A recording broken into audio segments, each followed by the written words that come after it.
Hello, ẹ káàárọ̀, ẹ káàsán, ẹ káalẹ́ o, according to the time tí mo bá bá yín. Èmi ọmọ yín olólùfẹ́ yín Lédìkè Ìfẹ́ Olúwaṣọ, the baby of Yorùbá nation. Èmi náà ni mo tún ṣe salamu alaikum sí gbogbo ẹ̀yin ọmọ kọ́. Gbogbo abiyamọ tó máa jẹ́ wọn ọmọ tí àwọn ọmọ wọn ò ní fi orí gbé ègún àti èpè. Bíi ti Rẹ̀mí Tinubu àti President Tinubu àti Seyi Tinubu. Ẹ̀yin abiyamọ eléyìí gba ẹnu tán. Law of karma. Wọ́n lọ́mọdé bùrókò ó bojú wẹ̀yìn. Òjò kọ́ lolúwéré ń pa ni, ta ló lè gbárù eléyìí? Eléyìí tí mo gbé wà ní agbára. Ẹ̀yin yẹ wá nǹkan fìdílé nǹkan. Ẹ jẹ́ a jọ gbọ́. Seyi Tinubu. Wọ́n ní tí àlọ́ bá lọ àbọ̀ àbọ̀. Bíbélì pé. Bíbélì ní a ó bẹ̀ṣẹ̀ bàbá wò lára ọmọ. Láti ìran kíní dídé ìran keje. Ìran títí yín ò tí ì dé méje báyìí o. Olódùmarè tí ń bẹ̀ṣẹ̀ wò lára yín. Olódùmarè ti dé bá yín lálejò. Ó ti ń bẹ ẹ̀ṣẹ̀ wò ní ara yín ó kù bẹ́ ṣe fẹ́ ṣe. Ẹ wá wo level tí àwọn èèyàn gbé Olúrẹ̀mí Tinubu àti Seyi Tinubu wọ̀. Gbogbo ojú tó wò mí. Ẹ ní jìyà, ẹ ní ṣìṣe. Nígbà tá ń sọ fún yín pé àwọn bàbá yín ò ṣe dáadáa. Ohun tó ń ṣe yìí ò sún wọn. Kò pé onílé, kò pé àlejò. Kẹ́tí wá mọ̀, kẹ́tí wá lọ support Yorùbá nation. Báwo ni ìbá ṣe dá fún ìdílé Tinubu tó? Báwo ni ìdílé Tinubu ò bá ṣe máa gbayì tó lọ́wọ́ àwọn ọmọ aládé? Èpè tí onílé àti àlejò tí wọ́n wá ń gbé yín ṣẹ́kù níwọ̀n yìí. Nínú this same month, a lot of people jáde pẹ̀lú èpè burúkú fún Tinubu. This same month, Olúrẹ̀mí Tinubu ṣe ẹ̀sìn Awórò ní Aso Rock. Ó ṣe ẹ̀sìn Awórò ní School of Nurse. This same month, Seyi Tinubu náà kó títí ẹ̀. Tí ẹ̀ inú wá worst ló baddest. Seyi Tinubu, ẹni tó bá sọ wípé ọ̀rọ̀ lásán ni. Ẹ má bá wọn dúró níbẹ̀. Àwọn ìṣẹ̀dá kan wà tó jẹ́ wípé wọ́n ti fìyà jẹ nínú Nàìjíríà yẹn jiyàn. Tá bá ń sọ fún yín wípé wọ́n ṣètò the stand wípé àwọn tó bímọ wọn jẹ́ kí ó jèrè ọmọ dàbí àsọdùn. Àwọn tó bímọ wọn jẹ́ kí wọ́n jèrè àwọn ọmọ wọn. Wọ́n dà wọ́n so God. Wọ́n fi ọmọ pa wọ́n lẹ́kún. Gbogbo irú ìṣẹ̀dá bí ò gbọdọ̀ bọ́ síta máa ṣépè kẹwàá lépè wọn ò ní jà. 2027 ní ká máa dúró dè báyìí tó bá máa ṣẹlẹ̀. Ẹ lọ kọ déètì fídíò ìsílẹ̀. Fídíò yìí máa wà ní remembrance. A máa fi ṣe remembrance ni. A máa fi ṣe ìrántí. Tó bá di 2027.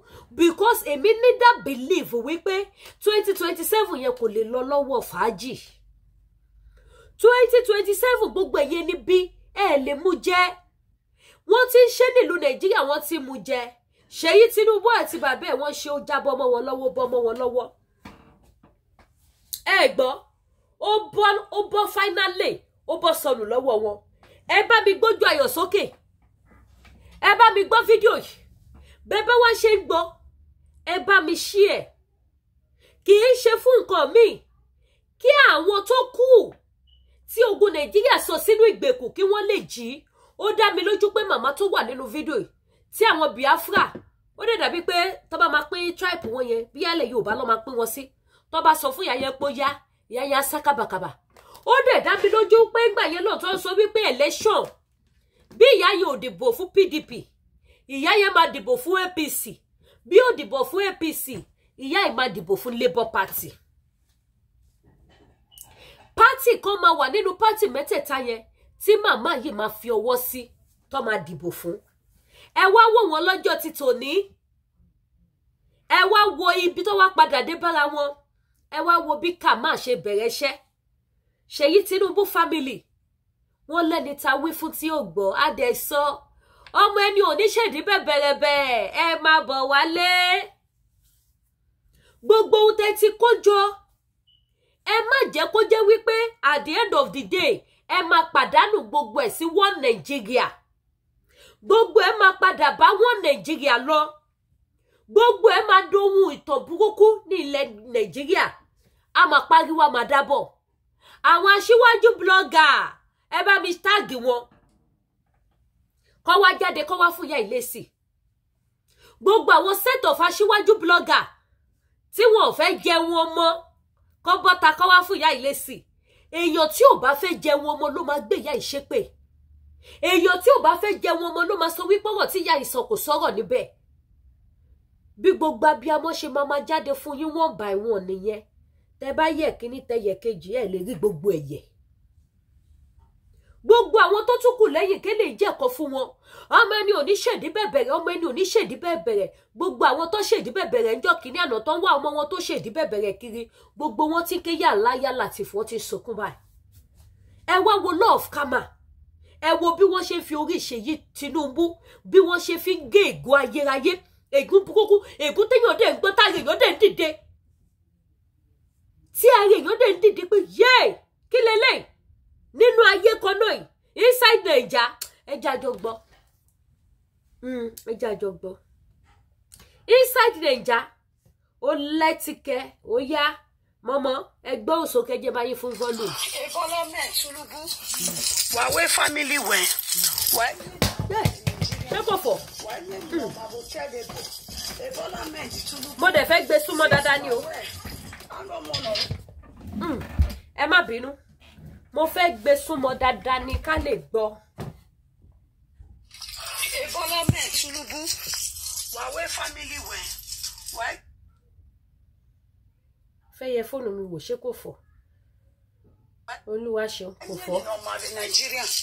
wàá ní ẹ̀yìn nọ́mbà bó tẹ́lẹ̀ bọ̀ Ebola men Tinubu since wàwẹ̀ agọ́mọ̀nà rẹ̀ Nàìjíríà ẹ̀ mọ́ nìyàn màá yí má mẹ́wọ́n màá mẹ́wàá ẹ̀ẹ́ Ebola men Tinubu wùwẹ̀ kéèké ìwà rí gbá lọ wàá yí mọ́ kẹ́ẹ̀dá pa ùsẹ́ òbí ẹ̀rù wù ọ̀hìn alẹ́luwa o Ebola men Tinubu. You say Nigerian children and the mothers, we cannot pay our children's school fees. We cannot pay rent anymore. We cannot see food to eat. We cannot see, our children can no longer go to school. Bola men Tinubu, you will never see good thing in your life. Your children will no longer see good thing in your life. As this shining is shining, as this sun is shining, so the poverty and wreck Nigeria will begin to wreck in your family. The poverty Nigerians are crying for will begin to flow over your family from your generation to generation. Everything you have worked for, Bola Ahmed Tinubu will go down the drain. Everything Akpabri have worked for a 4 guests, all go down the drain. Everything Wike have worked for his own children, they will all go down the drain. Since you people say you have made Nigerians to suffer, Nigerian mothers to cry, Nigerian children to cry, they can no longer pay their children's school fees. From today, as this sun is going down, everything about you, Bola Ahmed Tinubu, will go down. Everything about you, Wike, will go down. Everything about you, Akpabri, will go down. Since you are the people troubling Nigeria, you will never have peace. You people will never know peace. Bola Ahmed Tinubu, you people will never know peace. Keike inuwari aje, keike inuwari aje, wa emi peace faguwa. Your children will not see peace. Your generation will not see peace. Seyi Tinubu, you are a youth, but in your youth age, you think you are happy. You think you are enjoying. Your poverty that will raise you after your father will join the 6 feet. You will regret the day you will call yourself a son of a president. From today, go. Seyi Tinubu, no peace in your life. You'll be running from pole to pillar. You'll be running from pillar to pole. As we Nigerian mothers are crying, and you people are not ready to listen. The children are crying. The youth are crying. You are not ready to listen. When the poverty before the 3 of you that think you own Nigeria, nobody will listen to you. Nobody will listen to your children. So shall it be. As this sun have gone down, so your pain, your reproach, your poverty have gone to you people. Bola Ahmed Tinubu, Seyi Tinubu, Akpabio, and Wike. You will see what you will face. Before 2027, you people will not be alive to witness 2027. Bola Ahmed Tinubu, you will not be alive to witness 2027. Akpabio will not be alive. Wike, you will not be alive. Since you have turned Nigeria upside down, so God will turn you and your generation upside down. Then I tell you, he say, it's your salobwa. It's your salobwa. Hey, it's your salobwa. It's your salobwa. It's your salobwa. It's your sati lobwa o. bàbá àti ẹ̀gbẹ́dé aṣàgbé tó sọ ní English adẹ̀mọ̀ wípé etí ọ̀sà ló bua etí ọ̀sà ló bua etí ọ̀sà ló bua yẹn wọ́n fàṣẹ sí ni bẹ́ẹ̀ ni yóò rí Jésù Olúwa wa àmín. Now ẹ sọ fún mi ẹni tí ò tí ì mọ bí òun ṣe máa end up 2025 tó ń dámọ̀ràn 2027. Seyi Tinubu want to be the governor of Lagos State 2027. Bàbá fẹ́ lọ second term 2027. Oore kí ni bàbá àti ọmọ ṣe fún ìlú tẹ́ fi deserve that honor for 2027. Ìdùnnú kí ni gbogbo ará ìlú rí lára yín. Àwọn èèyàn ṣépè fún Buhari. Kò sí president tó wọ Nàìjíríà tí wọn ò ṣépè fún, ṣùgbọ́n èpè títí wọn kò tó ti president Bola Ahmed Tinubu. Eléyìí ló worst jù. Eléyìí ló worst jù. Ẹnu ta lẹ mọ̀ tí àṣẹ wà. Tó bá jẹ́ pé ọmọ ẹni ò ní ṣèdí bẹ̀bẹ̀rẹ̀bẹ̀ ti tẹ̀lé Yorùbá nation, ìjọ máa dà báyìí. Gbogbo ogun tó ń jà àwọn èèyàn ní Nàìjíríà nísìn, orí ta ni wọ́n dìlé? Orí Tinubu. Nígbà yẹn lóò tí Ìgbòho sọ pé bàbá wa ni wọ́n, ẹ má lọ dìbò, tẹ́ bá lọ dìbò a máa bínú sí yín o. President kan ló ròyìn kan sí yín o, ẹ padà bọ̀ wálé, ẹ̀yin kan jáde, ẹ̀ṣẹ̀ ẹnu yànkanyànkan. Kò sí ohun tẹ́ ẹ̀ sọ tán sí Sunday ọmọ Adéyẹmọ, kí lẹ fẹ́ sọ fáwọn tó ń gbé yín ṣépè báyìí sìn. Gbogbo èpè tí màmá yẹn ṣe Abiyamo kì í ṣépè, ṣùgbọ́n ìtọ́ṣẹ́ yẹn àrọ̀ mọ̀. Nítorí ẹ̀mí àwọn ọmọ kan lẹ́yìn ò consider tẹ́ ẹ̀ ń jẹ́ kó kúkú òjijì ní Nàìjíríà.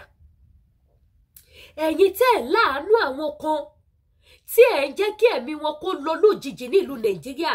Kí ló wá burú ń bẹ̀ o tí wọ́n bá ṣàmì sádùúrà tó bá ṣe fẹ́yìn náà pé kẹ́ kúkú òjijì? Kò ṣẹ̀ṣẹ̀ bẹ́ẹ̀, ibi òjò bí orí òjò rí.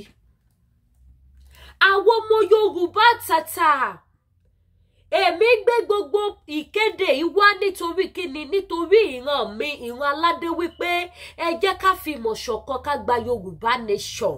Àti ríbi tadé dúró sí, àti rẹ́nu lẹ̀, àti rẹ́nu ọkọ́, àti rí bí gbogbo ẹ̀ ṣe wá lọ, àti rí bí gbogbo ẹ̀ ṣe dà báyìí. Ẹ wo àwọn àyágbá yamuyamu èpè burúkú burúkú. Ẹ wo àwọn ọ̀rọ̀ Ifẹ̀ eléyìí tẹ̀ tún wá ṣe kíni? Ó tún wá fò gbìrìrìrì, ó fò kúrò nílé Ifẹ̀, ó tún gbalẹ̀ ilẹ̀ Bọ́lá fẹ́ pé lè báyìí sí. Ó dà pé àwọn ìjọ lélẹ̀ ó gbabẹ̀ lọ.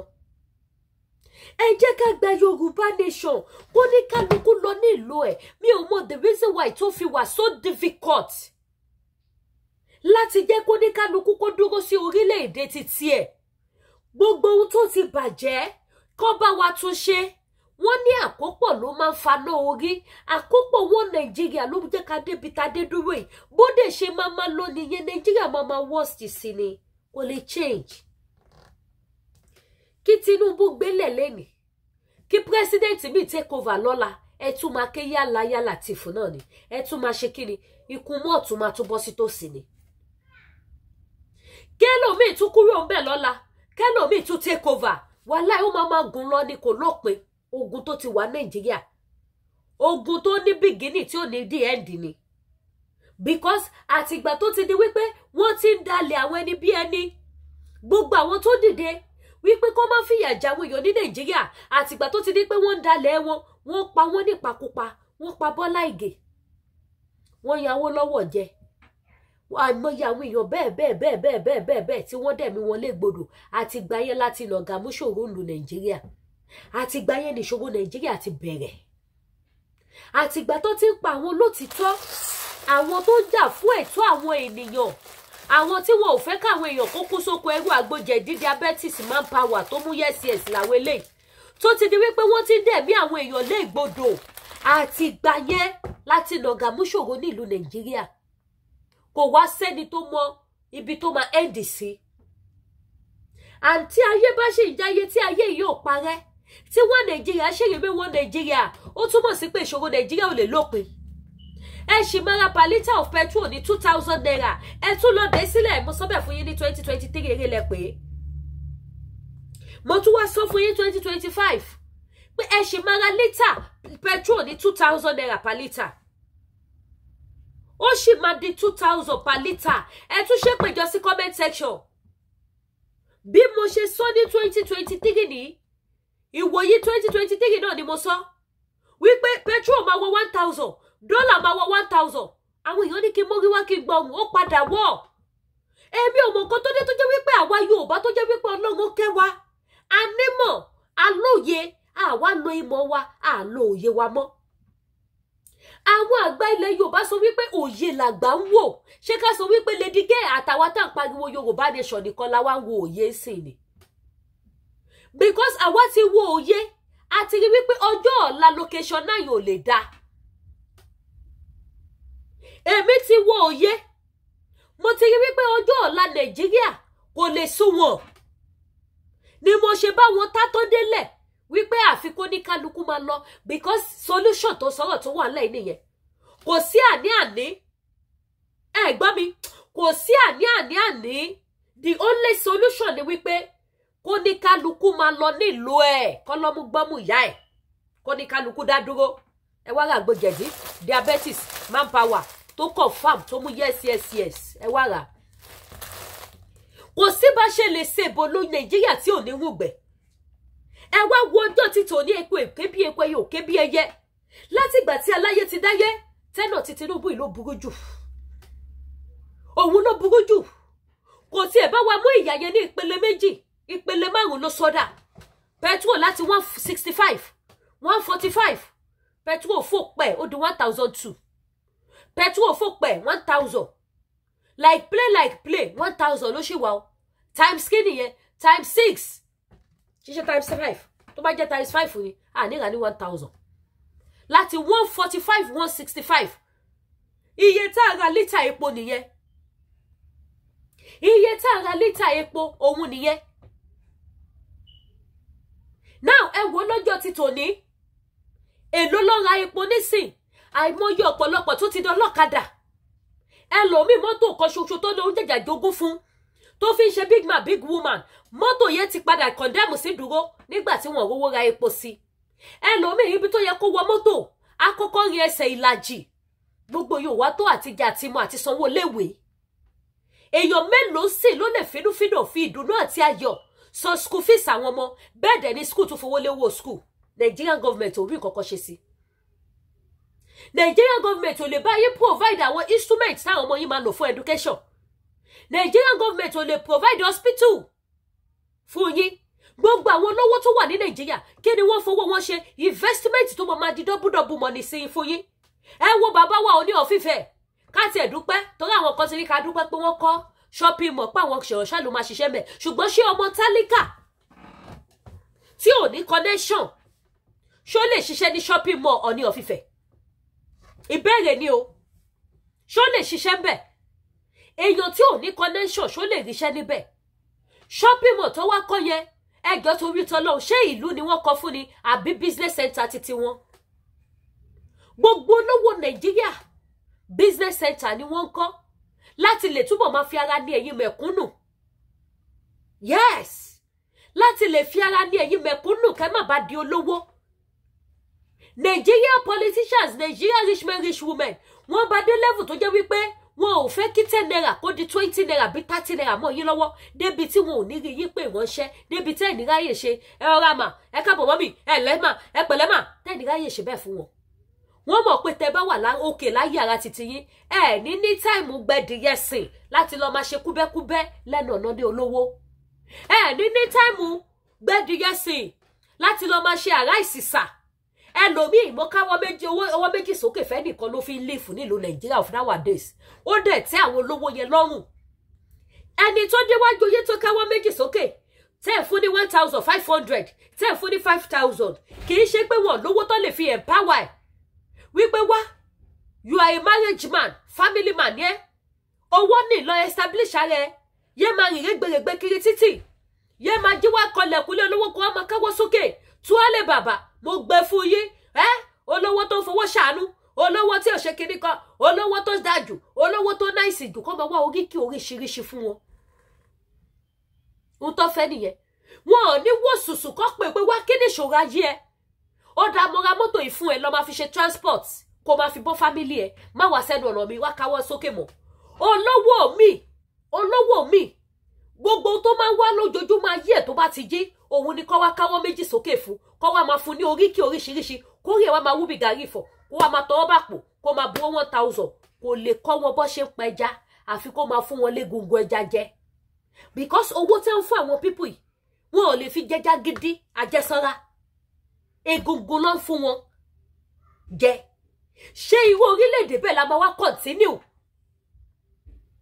orílẹ̀-èdè tí yàbẹ̀ tí ò tẹ̀ wá mú ní ×1 mọ́ tó sọ di ×5 tó bá máa fi di 2027 times kí ló máa jẹ́ Seyi Tinubu bọ́ síta ó ní bàbá òun ni best president lọ́nà wo ìjẹ́ gbogbo ayé bí léèrè gbọ́dọ̀ wo ni bàbá ẹ̀ gbà fi jẹ́ best president láti ìgbà tí gbogbo president ti jẹ láyé Jonathan subsidy wà bẹ́ẹ̀ wọ́n sanwó subsidy láyé Buhari wọ́n sanwó subsidy kò dà báyìí owó subsidy tí wọ́n ò sọmọ́ kí ló fi ṣe wọ́n ló fẹ́ fi san gbèsè ẹ lọ wò ẹ̀yin èèyàn Yorùbá nation no going back ẹ jẹ́ bára wa sọ tọrọ ẹ lọ Google iye tí Nàìjíríà ti jẹ láàrin 2 years tí Tinubu débẹ̀ ó ti fẹ́ bá ti Buhari tó lo 8 years ẹni tó lo 2 years gbèsè tó jẹ ó ti fẹ́ wà ní the same level pẹ̀lú ẹni tó lo 8 years ẹ wá sọ fún mi tí yẹn bá máa fi lo 8 years ńkọ́ gbogbo ayé ti tán owó subsidy ìjẹ́ iye èèyàn béèrè mọ́ pé bolo wá wọlé sí mo rántí nígbà tó yọ subsidy tí mo bọ́ta èmi náà pẹ̀lú àwọn tó ń pariwo wọ́n ti yọ subsidy mo mọ iye èèyàn tó pè mí lábẹ́lẹ̀ pé àlédíkè ó mọ̀kànmọ̀kàn ní Ọlọ́run máa tóbi lọ́ba o àìmọ̀kànmọ̀kàn ló ṣe ẹ̀ subsidy tó yọ yẹn ló dáa bó ṣe yọ yẹn ló ṣe gbé ló ṣàwò wọ́n kó sí mi lórí wọ́n kó sí mi ní kí ni mo bá bọ́ta pé tó ẹyẹ èèyàn wọ́n ní bó ṣe yọ subsidy ló dáa ẹjẹ́ àmọ́ ohun tí ó ṣẹlẹ̀ kó má dàbí wípé bó ṣe bólúwẹ̀ ẹ̀sọ́ olúwẹ̀ ò gbọ́ mo lẹ́yìn èèyàn wọ́n ní bó ṣe yọ ló dáa ẹjẹ́ ohun tí ó ṣẹlẹ̀ o ohun tó ṣẹlẹ̀ náà wá rèé lọ́jọ́ tòní o àwọn tó ń pè mí nígbà yẹn tó sọ pé Lady K má ṣe program lórí ẹ̀ bó ṣe yọ yẹn ló dáa ìjẹ́ wọ́n lè padà pè mí mọ́ sí mi níbi wọ́n lè rè pé owó subsidy gbèsè wo ló ti fi san gbèsè wo ló fi san kí ni ohun rere tí wọ́n fi ṣe sílùú Nàìjíríà ta lè rí tọ́ka sí Yorùbá nation no going back gbogbo ọmọ Yorùbá tata gbogbo èèyàn Abiyamo tẹ bímọ tẹ máa jèrè ọmọ the only solution láti jèrè ọmọ láti rówó léèwé san nírọ̀rùn kódà àwọn ọmọ yóò ní sanwó léèwé tá a bá gba Yorùbá nation ẹ jẹ́ kí n máa kàwọn bẹ́ẹ̀ kan tẹ́ máa benefit iná máa wà standby bẹ́ẹ̀ ni mo sọ fún yín iná ó máa wà standby security #1 kidnapper ò kidnap mọ́ wọn ò pààyàn mọ́ o tá bá gba Yorùbá nation ó di mélòó ó di méjì iná security ilé ìwé lọ́pọ̀ yanturu àwọn olówó àwọn Nigerian politicians tí wọ́n takú tí wọ́n ò fẹ́ ká gba Yorùbá nation wọ́n mọ ohun tó máa ṣẹlẹ̀ wọ́n mọ̀ pé gbogbo ilé tó jalè fi kọ́ yẹ ó máa sọ di school ni public school ni kì í ṣe private school public school ni ṣe yínú shopping mall bàbá ọ̀jájá yẹn public school máa wà ń bẹ̀ whether bàbá like it or not fún ara wọn tẹ̀ lọ́ máa announce pé apákọ̀ yìí ó mo fi ṣe public school nígbà tá a bá gba Yorùbá nation agiyan ọkọ̀ ní anybody lágídí nígbà táwọn náà bá rí ìgbé ayé àlàáfíà tí wọ́n rí ìdùnnú tí wọ́n rí ayọ̀ tó wọnú ìlú orí bàbá òní gan máa wú pé èmi gan gbọ́dọ̀ contribute sí nǹkan tó wà nílẹ̀ fún ara wọn lọ́ máa gbá pákọ̀ shopping mall sílẹ̀ pé yá ẹ fi ṣe school ọ̀fẹ́ máa wà hospital máa wà ojú ọ̀nà máa wà iṣẹ́ máa wà oúnjẹ máa wà ó ní gbogbo àwọn ètò tó máa ṣe gbogbo oúnjẹ tí ẹ rí jẹ lọ́fẹ̀ẹ́ rí nílùú Nàìjíríà ẹ máa jẹ ní Yorùbá nation no be for mouth gàrà tó ṣùọ ni ẹ jẹ́ ká jọ pawọ́pọ̀ ká gba Yorùbá nation no going back láì jẹ́ bẹ́ẹ̀ tẹ́ bá gbọ́ àti ìrí nǹkan kan mi ní yọra mi kúrò àti ìrí nǹkan kan o àti ìrí nǹkan kan àti ìrí nǹkan kan o àti ìrí anything tí a bá lọ wake up Olódùmarè ò ní fi wá sílẹ̀. Yorùbá nation no going back. Yes, gbogbo ẹ̀yin tẹ́ bá ní oògùn diabetes tó mú yes ẹ pè mí. Oògùn diabetes tó mú yes tó wà pa tó ń ṣiṣẹ́ gidi. Ẹ̀yin tẹ́ bá nídìí ẹ̀ ọlọ́kùnrin lóbìnrin ẹ pè mí kí fún yín fóònù ọbẹ̀ ní tó ń ta. Bákan náà ẹ̀yin tẹ́ bá nídìí oògùn jẹ̀díjẹ̀dí tó máa jẹ́ kẹ́ tọ́ílẹ̀tì dáadáa. Òun nìyí. Ẹ máa tọ́ílẹ̀tì gbogbo jẹ̀dí yẹn máa yá. Ẹ máa yá gbogbo ara yín máa fúyẹ́. Ẹ mọ̀ pé yes nǹkan jáde lára yín. Tẹ́ bá wá fẹ́ àgbo jẹ̀dí èyí tẹ́ máa sóòkì sómi. Tẹ́ máa wọ́ra máa bù mú. Bóyá méjì lọ́sẹ̀ bóyá mẹ́ta lọ́sẹ̀ òun lélẹ̀. Egbògi ni. Egbògi lélẹ̀ ẹ máa sóòkì ẹ ní ẹ rọra máa ṣẹ́mu. Tẹ́ bá wá nídìí tí manpower ajẹ́bídán. Ó skelele. Òun lélẹ̀. Tẹ́ bá gbọ́ débẹ̀ confirm. Nà dáadáa awọlẹ̀ nà kò sí nǹkan mìí tẹ́ nà. Àná dẹ̀. Ẹ máa tẹ̀ kanlẹ̀. Tẹ́ bá gbọ́ ó kanlẹ̀ gbẹ̀gbẹ̀gbẹ̀. Òun nìyí. Diabetes ni. Manpower ni sorry. Manpower agúnmu manpower. Tó máa jẹ́ kẹ́ ṣe dáadáa. Gbogbo ẹ̀yin dáàdì tẹ́ wò pé tí ń dàgbà mo fẹ́ lédùmarè bẹ̀yìn tí dàgbà ẹ wá gbọ́ṣẹ́ wò. Nínú èpè nínú àdúrà ẹ máa fi kan ránṣẹ́. Ó mú yes. Nínú èpè nínú àdúrà tí ẹ bá lo àgúnmu manpower yìí gbogbo ẹ̀yin bàbá tẹ́ rò pé tí ń dàgbà torí ẹ lè ṣe dáadáa mọ́. Nínú èpè nínú àdúrà ẹ máa fi kan ránṣẹ́ nígbà tí ẹ bá bẹ̀rẹ̀ sí ní gbámọ́ mímù. Gbogbo ohun tó ṣe yẹn gbó wọn jìgìjìgì gbogbo ohun yẹn máa scatter wọ́n sọ fún yín nípa aláyé má ṣe mí lè ṣe kí ló dé ó dé wá ṣe báyìí gbomi ó tẹ̀ wọ́pọ̀ tí ń dàgbà wo bó ṣe gbá mi mú ẹ̀yin tẹ̀ ní dá wọn lò ẹ̀ ní dá wọn lóhùn ẹ máa ṣe kí ni ẹ máa lúwẹ̀ẹ́ lọ ní gbìgbì ó dẹ̀ máa nàwó dáadáa síbẹ̀ ọ̀tọ̀ ní kára dìde kíkiní kàn ṣe jọwọ́lọ́jọwọ́ tẹ̀yẹ̀ ṣẹ̀ máa fagídí gbé wọlé ó máa lé dáadáa tó máa mọ̀ pé yes ọmọ odó lélẹ̀ ó wọlé gidi. So gbogbo ẹ̀yin tẹ́ bá nídìí àwọn product yẹn either ẹ fẹ́ rà fún ọ̀rẹ́ yín abẹ́ fẹ́ rà fọ́kọ yín abẹ́ fẹ́ rà torí anybody òun ní ìbàjẹ́ máa fún ẹ̀dín ilẹ̀ torí ẹ̀ fẹ́ rà máa fún ẹ̀dín yẹn láìké ó tọ́jú yóò náwó fún yín ṣùgbọ́n tó bá jàwó jẹ́ ni wípé kò lè tẹ́ kanlẹ̀ ẹ má wulẹ̀ dára yín láàmú tẹ́ bá ti nífẹ̀ẹ́ wọn ẹ rà gúnmu manpower fún wọn àwọn gan lọ́mọ máa ṣe kíni lọ́mọ máa wá yín kiri ẹ̀yin kọ́lẹ̀ dẹ̀ máa wá wọn kiri mọ́ nígbà tó ń jẹ́ láàárọ̀ tára ń dìde tó ṣe ó yá mo fẹ́ ṣeré wọ́n máa wá yín kiri ni so bó ṣe jẹ́ nìyẹn bó bá dẹ̀ jẹ́ ìyàwó láńlọ́ọ̀dù lẹ́rí ẹ kó bò bó jẹ́ sẹ́kẹ́tìrì ẹ kó náà bó fàbọ̀ ẹ̀ kò sí ohun tó fi ń ṣèyàn rere lolúwa oúnjẹ tó ń jẹ náà nìyẹn kò ń jẹ oúnjẹ méjì bó ṣe jẹ́ nìyẹn lẹ́yìn yẹn gbogbo ẹ̀yin mọ́mì dáàdì tẹ́ bá fẹ́ ra aṣọ wà o aṣọ ọkùnrin wà aṣọ obìnrin wà o lóríṣiríṣi designer tó pọ̀ ṣé ká bẹ̀rẹ̀ sí ní tú tí má ní kí n bẹ̀rẹ̀ sí ní display ní aṣọ fún yín sìn a máa pẹ́ lórí ètò ká tó máa fi hàn yín ẹwélé tó rẹ̀ mi ṣe kí n fi bẹ́ẹ̀ display ni mọ́ but tẹ́ bá ti pè ní fídíò kò máa fi hàn yín àwọn aṣọ ọkùnrin náà wà gbogbo ẹ̀yin dádì ẹ̀yin náà wá ra aṣọ wà fẹ́yìn dádì aṣọ wà fáwọn mọ́mì ó wà fáwọn sisters ìtẹ́ bá ti fẹ́ ankara wà skirt and blouse wà ṣòkòtò àtẹ̀wù wà kampala wà aṣọ òkè wà gbogbo aṣọ òkè tó ti rán ni ready to wear kò nídìí pé ń dààmú wá télọ̀ kiri ẹ má dára yín láàmú ọdún ló dé ìsìn ẹ̀kọ́ ra sí wọ́dọ̀pù yẹn jù kan yín lóra ẹ rà sílẹ̀ bọ́dẹ̀ jẹ́ ní event ni ẹ ra aṣọ pamọ́ sílé anytime lọ́ lè pè é pé ọ̀rẹ́ mo fẹ́ ṣe birthday ọ̀rẹ́ jẹ́ kájọ débi wedding báyìí ọ̀rẹ́ jẹ́ kájọ débi ìnáwó báyìí ẹ kọ́ ra sí wọ́dọ̀pù ni jewelries náà dẹ̀ wà ẹ má lọ yá góòdì o yẹn ló trend lórí social media ń sìn àìmọye àwọn jewelries tó wà ń tàn sìn tí mo ní lọ́wọ́ bíbà tó jẹ́ pé when you use it gold ló máa pè é òyìnbó sayédèrò wọ́n ṣe àwọn sẹ́ǹtì consume tí wọ́n fi tẹ́ gold tó yẹ kó tẹ bá kó sára báyìí gold ni kì í ṣe àwọn kan tó máa dúró mi ò dẹ̀ wọ́wọ́ ọmọ sèǹsì ń lọ lọ́wọ́ ọjà ọdún là ń tà lọ́wọ́ báyìí sẹ́ wá ra jà kò dẹ̀ ṣe àwọn sáré lò kó dà sí gbó lọ ọdún kan ọdún méjì kò ṣiṣẹ́ mọ́ láyé nígbà tẹ bá lò tó báyìí wàláì góòdì lọ́ máa rò bẹ́ẹ̀ kó sí bọ́dì ó ṣúọ̀ fún mi tẹ bá fẹ́ kí n fún yín láwọn sample tó yẹ pé góòdì nìyí ní tí ò ṣe góòdì ni ó máa yà yín lẹ́nu ẹbí wípé lédíkè báwo lè ṣe jẹ́ góòdì tẹ́lẹ̀ yóò wá ṣe góòdì bó ṣe wà ní òyìnbó ti sayédèrò ẹ ní ìtẹ́lọ́rùn pẹ̀lú nǹkan tẹ bá ní ẹ má wá go alágo sáré ẹ má sáré kọjá kádàrá gbogbo àwọn nǹkan wọ̀nyí ohun ayé ni so bó ṣe jẹ́ nìyẹn ẹ ṣé gan mo dúpẹ́ Now èyí tẹ́ bá tún wá fẹ́ ra spiritual items ó wà ní ìkàlẹ̀ lọ́wọ́ Lady K Ifeoluwa Show. Any kind of spiritual items ẹ ṣáà ti pè Lady K Ifeoluwa Show ó wà available. African food ó wà nílùú Hamilton ní Canada. Gbogbo ẹ̀yin tẹ́ bá ní àwọn èèyàn sílùú Canada ẹni kó patronize Lady K. Gbogbo ẹ̀yin tẹ́ dẹ̀ ń fún mi ní connection láti America láti UK náà tẹ́ sọ pé káwọn èèyàn yín tó wà ní Canada kó patronize mi. Mo mọ̀ lóore o ní agbára Ọlọ́run ẹ̀ ní nìkọ̀ṣáyé yín ẹ̀dẹ̀ ní tẹ́ ẹ̀ ní ṣubú ẹ̀ ní múlẹ̀ tí ẹni bí ní àṣẹ Ìdùmarè.